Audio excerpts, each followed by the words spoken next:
안녕하세요. 나의 소리책갈피 소리내어 읽다입니다. 내가 바라보는 대로 내 몸이 변화한다는 사실 알고 계시나요? 다이어트를 따로 하지 않아도 운동을 하지 않고도 살을 뺄 수 있습니다. 노화를 늦추고 지능도 높일 수 있습니다. 믿겨지지 않는다고요? 와칭을 이해하면 이 모든 것이 가능합니다. 와칭이 모든 걸 바꿔놓는다. 우주의 무한한 가능성은 와칭을 통해 비로소 눈앞의 현실로 창조한다. 인생을 사는 방법은 두 가지다. 하나는 아무 기적도 없는 것처럼 사는 것이요. 다른 하나는 모든 일이 기적인 것처럼 사는 것이다. 오늘 소개해드릴 책은 와칭, 신이 부리는 요술입니다. 한 초등학교 교사는 성적이 형편없는 빈민지역 1학년 아이들을 학자라고 불러주기 시작했다. 아이들이 자기 자신을 학자로 바라보도록 한 것이다. 그는 교실에 누가 찾아오면 아이들을 학자라고 소개했다. 또 아이들로 하여금 학자가 무슨 뜻인지 방문객에게 직접 설명해 주도록 유도했다. 어린이 여러분, 학자가 뭐 하는 사람이라고 했죠? 학자는 새로운 걸 배우고 배움을 즐거워하는 사람입니다. 아이들은 일제히 목청 높여 이렇게 대답하곤 했다. 교사는 이런 말도 해주었다. 여러분은 학자예요. 그날 배운 걸 집에 가서 가족들에게 가르쳐 주세요. 학자는 남에게 가르쳐 주는 것도 좋아하거든요.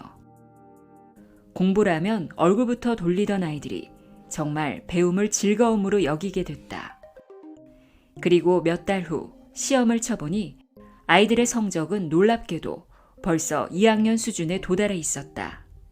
1학년이 끝나갈 때쯤 되자 아이들의 90% 이상이 3학년 수준을 뛰어넘는 읽기 능력을 갖게 됐다. 심리학자 맥퍼스는 악기를 연습 중인 어린이 157명을 장기간 추적해 보았다. 그런데 9개월쯤 후부터 아이들의 실력이 크게 벌어지기 시작했다. 그는 문득 연습을 시작하기 전 아이들에게 던졌던 질문을 떠올렸다. 넌 음악을 얼마나 오래 할 거지? 아이들의 대답은 크게 세 가지였다. 전 1년만 하다 그만둘 거예요. 전 고등학교 졸업할 때까지만 할 거예요. 전 평생 하며 살 거예요. 그는 아이들의 실력을 비교해보고 깜짝 놀랐다. 평생 연주할 거라는 아이들의 수준이 1년만 하고 그만둘 거라는 아이들보다 무려 4배나 더 높았기 때문이다. 그럼 평생 하겠다는 아이들의 연습량을 확 줄여보면 어떨까? 더욱 놀라운 결과가 나왔다. 평생 하겠다는 아이들은 설사 일주일에 불과 20분씩만 연습하더라도 1시간 반씩이나 연습하는 다른 아이들보다 실력이 훨씬 더 좋았기 때문이다. 단지 자신을 누구로 바라보느냐 하는 단순한 시각의 차이가 재능의 차이를 이토록 어마어마하게 벌려놓다니 도대체 왜 이런 일이 일어날까? 자신을 음악가로 바라보는 아이는 음악을 완전히 받아들일 자세가 돼 있다. 즉 음악에 관한 한 마음을 활짝 열어놓는 것이다. 반면 1년만 연주하다가 그만둘 것이라는 아이는 마음의 일부만 열어놓는다. 마음을 활짝 열어놓고 난 음악가라고 바라보는 것만으로 음악적 재능이 무려 4배도 넘게 껑충 뛰어오르는 것이다. 관찰자 효과를 알게 된 뒤 내 머리가 돌연 확 트인 느낌을 갖게 된 것도 바로 이런 이유 때문 아닐까? 하버드 대학의 심리학자 랭거 교수는 호텔 청소부들을 유심히 지켜보았다. 그들은 하루 평균 호텔방 15개를 부지런히 치워야 했다. 침대 시트를 갈고 방바닥을 쓸고 닦고 화장실을 반짝반짝하게 치우고 눈코 틀 새 없이 바쁘게 몸을 움직여야 했다. 그런데도 그들은 운동 부족으로 인한 온갖 증세를 보이고 있었다. 그들은 대부분이 과체중인데다가 배가 볼록 나오고 혈압도 높았다. 그 후 교수는 84명 중 절반을 비밀리에 따로 불러 청소 활동의 운동 효과에 대해 설명해 주었다. 여러분의 운동량은 충분하고도 남아요. 생각해 보세요. 15분간 시트를 가는 데만 40칼로리가 소모됩니다. 진공청소기를 들고 15분간 청소하면 50칼로리가 더 빠져나가요. 방 하나를 청소하는데도 땀을 뻘뻘 흘리며 10분간 운동하는 것과 똑같은 효과가 있답니다. 하루에 15개의 방을 치우는 것은 2시간 반 동안 운동을 하는 것과 똑같아요. 한 달 후 이 설명을 들은 청소부들의 건강을 검진해 보았더니 신기한 변화가 나타났다. 불룩 나왔던 배가 쑥 들어가고 삼중턱도 사라졌다. 혈압도 떨어졌다. 그들이 따로 운동을 한 건 절대 아니었다. 다만 교수의 설명을 들은 것뿐이었다. 반면 설명을 듣지 못한 청소부들의 몸에는 아무런 변화가 없었다.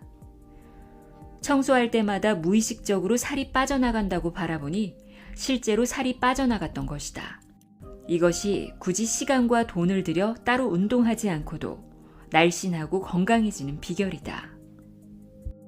우리가 감지할 수 있는 건 고작 오감을 통해 보고 듣고 만지는 것 등에 국한된다. 우리는 모르는 건 존재하지 않는 것으로 치부하고 무시해버린다. 심지어 우리 몸뚱이가 두뇌보다 더 똑똑한 지능을 갖고 있다는 사실조차 모른다. 이런 예를 들어보자. 큰 강당에 1000명이 모여 있다. 그들에게 각기 밀봉된 봉투 하나씩 나눠준다. 봉투 500개엔 인공 감미료가, 나머지 500개엔 천연 비타민C가 들어있다. 물론 참석자들은 뭐가 들어있는지 모른다. 여러분 이제 봉투를 각자의 가슴에 대보세요. 그런 다음 간단한 방법으로 참석자 전원의 근력을 시험해 본다. 이를테면 2명씩 짝을 지어 팔의 힘을 시험하도록 하는 식이다. 그런데 시험 결과 신기하게도 정확하게 500명은 전보다 힘이 세졌고 나머지 500명은 힘이 약해졌다. 웬일일까? 여러분 각자 봉투를 뜯어보세요. 힘이 강해진 사람들의 봉투를 뜯어보니 한결같이 천연 비타민C가 들어있다. 반면 약해진 사람들의 봉투 속에는 예외 없이 인공 감미료가 들어있다. 두뇌는 밀봉된 봉투 속에 뭐가 들어있는지 깜깜하다. 하지만 뇌세포도 눈도 없는 몸뚱이는 어떤 봉투 속에 몸에 이로운 비타민C가 들어있는지 용케도 알아맞힌다. 정신의학자인 호킨슨 박사는 지금도 많은 사람들 앞에서 강연할 때 종종 이런 시연을 한다. 내 몸이 두뇌보다 더 똑똑하다니. 참석자들은 늘 이렇게 놀라워한다. 하지만 조금만 더 깊이 생각해보면 그리 놀라운 일도 아니다. 잠시 책을 덮고 심장에게 말해보라. 심장아, 10초간 멈춰볼래? 심장은 당신의 생각대로 멈추지 않는다. 만일 심장이 당신의 생각대로 멈춰버린다면 당신은 죽는다. 이처럼 심장은 두뇌보다 더 똑똑한 지능을 갖고 움직인다. 고도의 지능을 가진 미립자들로 만들어져 있으니 그럴 수밖에 없다. 만물이 모두 지능을 갖고 있다는 사실은 영적 깨달음을 얻은 많은 사람들을 통해 이미 수천 년 전부터 꽤 알려져 온 사실이다. 단지 과학이 그걸 입증할 수준에 미치지 못했을 따름이었다.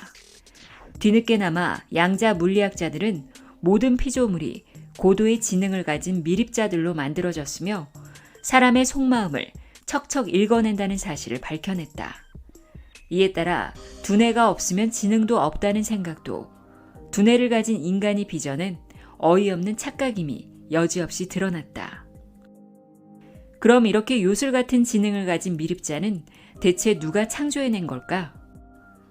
독일의 노벨 물리학상 수상자인 플랑크는 이 요술의 배후에는 의식적이며 고도로 지능적인 마음이 존재한다. 이 마음이 모든 걸 창조한다고 말했다. 아인슈타인도 우주에는 인간의 상상을 초월하는 거대한 마음이 있다고 밝혔다. 심리학자 바그는 대학생들에게 늙은, 은퇴한, 힘없는, 회색의, 휴양지 등과 같은 단어들을 넣어 짧은 글을 짓도록 해보았다. 학생들은 다음과 같은 문장을 만들었다. 나는 은퇴하면 따뜻한 휴양지에 가서 여생을 보내고 싶다. 늙은 노숙자들을 보면 마음이 아프다. 도시가 온통 회색빛으로 보인다. 바그는 강의실을 나서는 대학생들을 따라 나섰다. 그리고 학생들이 걷는 속도를 쟀다. 학생들의 걸음걸이가 글짓기 전보다 눈에 띄게 느려졌다. 노화와 관련된 단어들을 사용했다는 사실만으로도 걸음 속도가 떨어진 것이다. 비록 짧은 순간이나마 약 40여 년 후에 은퇴 시절을 바라보도록 하니 몸도 마치 빨리 감기를 시킨 테이프처럼 벌써 빨리 늙어갈 기미를 보이기 시작했던 것이다. 나도 나이에 상관없이 젊어질 수 있다는 가능성을 열어놓는 것 자체만으로 젊음이 스며든다는 것이다. 반면 노화는 불가항력적으로 일어나는 현상이라고 바라보면 노화는 가차없이 진행된다. 이처럼 우리의 몸은 바라보는 대로 현실화된다. 나는 오하이오 주립대학의 리비 교수가 실시한 실험이 떠올랐다. 그는 2004년 대선을 하루 앞두고 대학생 146명을 두 그룹으로 나눴다. 그리고 A그룹 대학생들에게 주문했다. 내일 투표장에서 여러분이 투표하는 모습을 각기 1인칭으로 떠올려 보세요.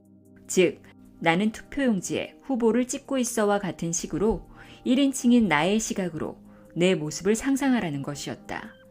학생들은 시키는 대로 눈을 감고 자신들이 투표장에 걸어 들어가 투표용지 후보를 선택하는 장면을 각기 자유롭게 상상해 보았다. 몇 초씩 반복해서 상상하든 몇 분간 지속적으로 상상하든 그건 자유였다. B그룹 학생들에게도 그런 방식으로 자유롭게 상상하도록 했다. 단지 3인칭의 시각으로 상상하도록 한 것만 달랐다. 여러분이 투표하는 모습을 저 사람은 투표용지에 후보를 찍고 있어라는 식으로 떠올려 바라보세요. 자신을 남으로 보는 겁니다. 이튿날 두 그룹 사이에는 어떤 차이가 나타났을까? 자신이 투표하는 모습을 1인칭의 시각으로 상상한 학생들은 72%가 투표했지만 3인칭의 시각으로 상상한 학생들은 무려 90%나 투표장에 갔다. 조사 대상이 아니었던 다른 학생들의 투표율은 20%를 밑돌았다. 단 한 차례의 상상만으로도 이런 놀라운 차이가 나타났다. 반복할수록 투표율은 더욱 높아진다. 이 실험은 중요한 메시지를 던진다. 나의 행동을 변화시키고 싶다면 내가 원하는 새로운 행동을 머릿속에서 미리 이미지로 그려 바라보라는 것이다. 그럼 관찰자 효과에 따라 그 이미지가 현실로 나타난다. 그런데 이미지를 어떤 방식으로 그리냐에 따라 또 차이가 난다. 나를 나라고 상상하는 것보다 나를 남이라고 상상하는 게 훨씬 성공률이 높다. 왜 이런 차이가 날까? 나의 눈으로 나를 바라보면 나의 감정에 휘말려 들어 나를 객관적으로 바라보지 못한다. 그럼 선명한 이미지 형성에 방해가 된다. 하지만 나를 남이라고 상상하면 나를 객관적으로 바라볼 수 있어 이미지가 더 선명해진다. 이미지가 선명할수록 제대로 바라보게 되고 현실로 나타날 가능성은 그만큼 더 높아진다.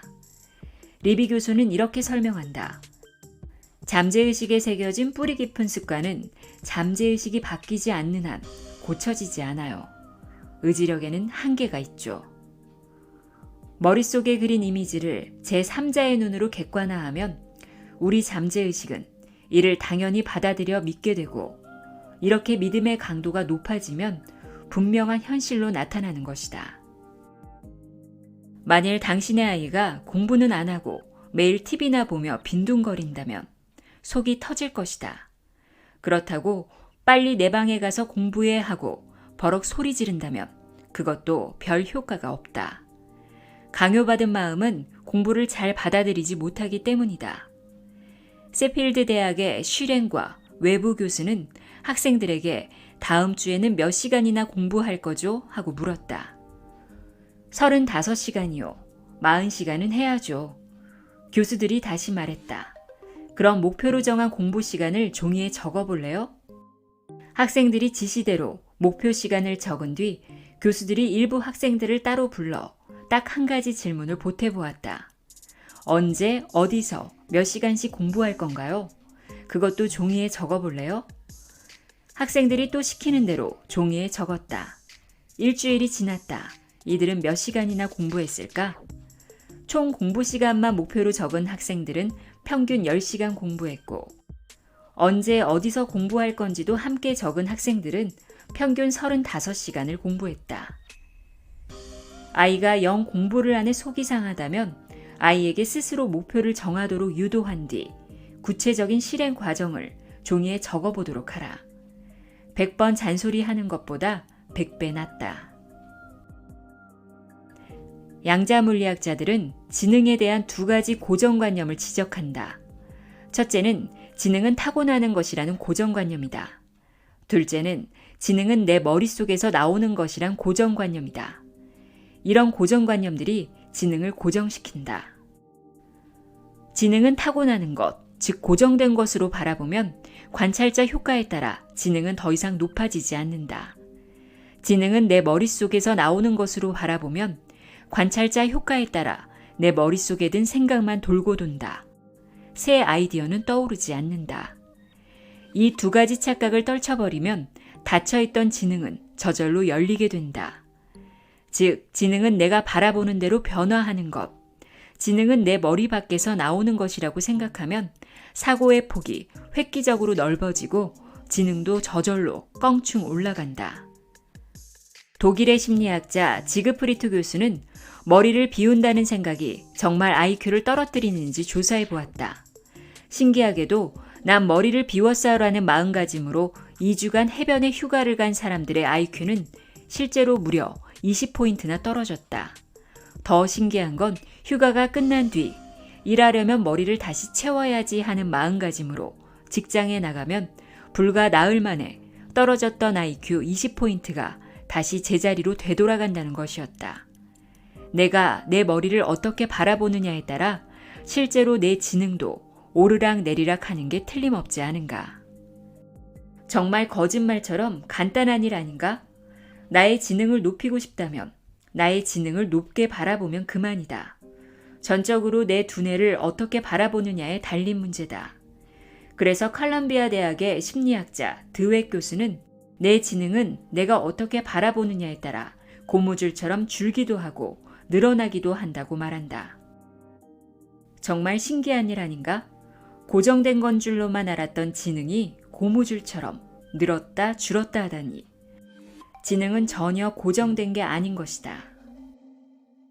사람들의 99.9%는 지능이나 능력, 한계가 되게 엇비슷하다. 그런데 0.1%도 안 되는 사람들은 보통 사람들보다 저 멀리 앞서 있다. 선천적으로 능력을 타고난 게 아니다. 과학자들이 아인슈타인의 두뇌를 이리저리 분석해봤지만 그것은 보통 사람들과 똑같은 뇌세포 덩어리였다. 능력의 크기는 단지 나를 어떻게 정의하느냐가 결정짓는다. 내 모든 능력은 내 육신 속에 들어있다고 믿는 사람은 육신의 한계를 벗어날 수 없다. 반면 나는 우주만큼 무한한 존재라고 바라보면 능력도 무한하게 쏟아져 나온다. 단순한 시각의 차이로 인생이 갈린다. 아인슈타인은 늘 자신을 영혼의 거울에 비춰가며 살았다.